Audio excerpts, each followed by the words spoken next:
Is your 2017 Ram 1500 key fob not working? The most common culprits are a dead battery or the need to relearn the fob to your vehicle.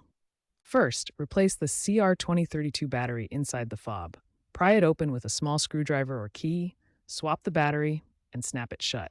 If that doesn't work, the fob may need to be reprogrammed.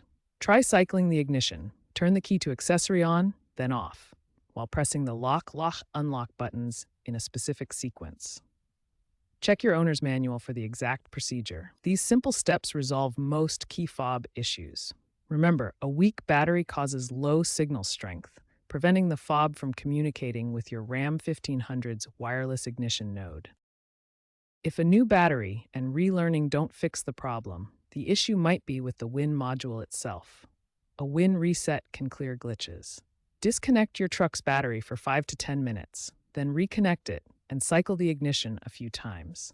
This reboots the WIN without erasing the key data. However, if problems persist, especially after environmental events like hailstorms or extreme temperatures, the WIN module or the security gateway module may be faulty and require professional diagnosis.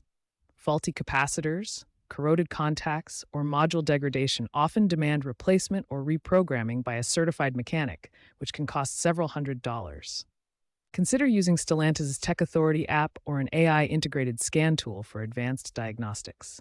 Also, be aware of potential recalls affecting your vehicle's SGM.